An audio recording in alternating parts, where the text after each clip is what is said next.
lórí ọ̀rọ̀ ìjà Lizzy Anjorin àti Ìyábọ̀ Òjó, Jayé Kútì tú pẹ̀rẹ̀pẹ̀rẹ̀ ọ̀rọ̀ èèmọ̀ mà rèé láàrin Portable olórin àti ìyàwó rẹ̀. Ìdí pàtàkì tí mo fi ẹ̀sìn Islam sílẹ̀ rèé, Adéwálé Àyùbá ṣàlàyé. Ẹ jókòó ẹ gbọ́ ìròyìn náà lẹ́kùnrẹ́rẹ́. Eku ò ké bí eku nílé Portable olórin Zazuzè. Èyí tó sì ṣẹlẹ̀ yìí fẹ́ ju togun abẹ́lé lọ.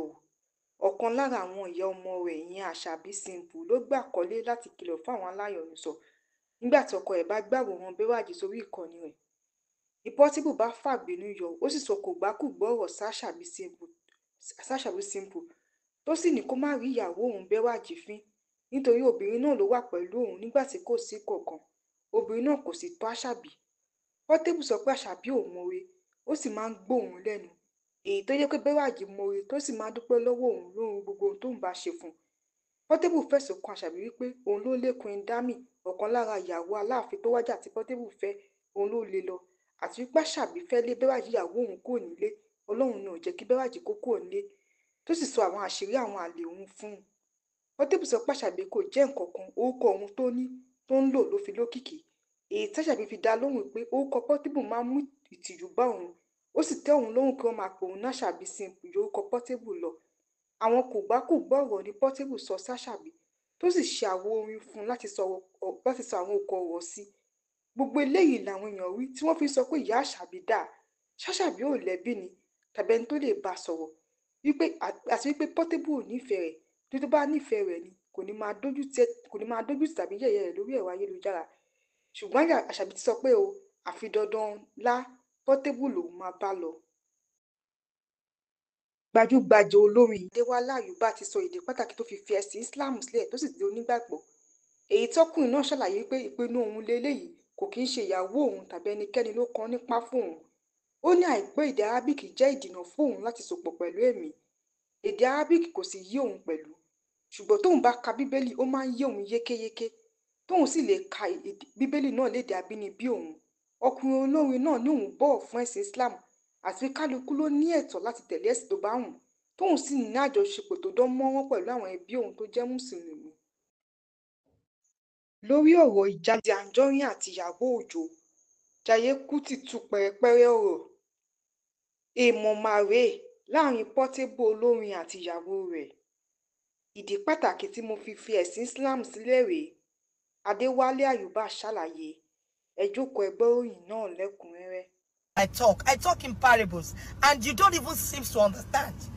And then you start to tag this person and tag that person so that they will, okay, when they start to drag me, what joy do you get in it? The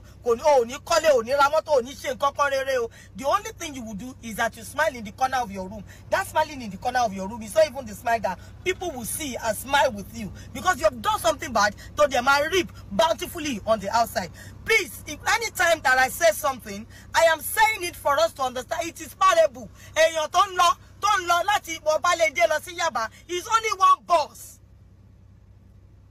And this is the bullshit thing, because you are always waiting on social media for people dragging one another. Because you know why? There is nothing good you want to do with your own life.